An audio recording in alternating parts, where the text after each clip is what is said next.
நீ ஆண்ட மாநிலம் ஏதாவது இரட்டை இலக்க பொருளாதார வளர்ச்சி காமிச்சு சொல்லு பார்ப்போம்.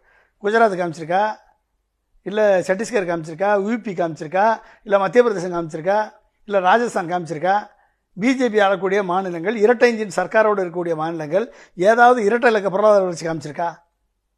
இந்த மாநிலங்கள் ஏதாவது தனிநபர் வருமானத்தில் தமிழ்நாட்டை விட அதிகமான வருமானம் பெற்றிருக்கணும்னு காமிச்சிருக்காங்களா?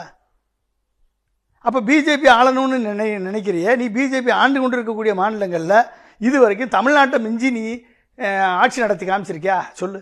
பொருளாதாரத்தை உயர்த்தி காமிச்சிருக்கியா? இல்லை. வேலைவாய்ப்பை கிரியேட் பண்ணி காமிச்சிருக்கியா? இல்லை. அடிப்படை வசதியில் பூர்த்தி பண்ணி காமிச்சிருக்கியா? இல்லை. கல்வியில் முன்னேறிருக்கியா? இல்லை. பொருளாதாரத்தில் முன்னேறிருக்கியா? இல்லை. மருத்துவத்தில் முன்னேறிருக்கியா? இல்லை. எதுவுமே இல்லையே. நீ எதுக்கு ஆட்சி நடத்த வரணும்னு ஆசைப்படுற? நீ எங்கே ஆட்சி நடத்துறையோ அங்கேயாவது உருப்படியாக பண்ணிட்டு வா. தமிழ்நாட்டுக்கு போட்டியாவா? தமிழ்நாட்டை மிஞ்சி நான் இந்த மாநிலத்தை உயர்த்திட்டுன்னு சொல்லிட்டு வா. உடனே நம்புறதுக்கு நாங்கள் ரெடியாக இருக்கோம். நீ எதுக்குமே லாயக்கு இல்லாமல் அங்கேயுமே 10th ஃபெயிலு. நீ 10th ஃபெயிலு. நீ பிஹெச்டி படித்தவன்ட்ட ஆலோசனை சொன்னேன்னா உன்னை எப்படி கேட்பாங்க? எப்படி கேட்பான்? என்ன அர்த்தம்? அப்போ நீ 10th ஃபெயிலானவன் நீ என்னை டிக்டேட் பண்ணுவ, நான் கேட்டுட்டு இருக்கணுமா?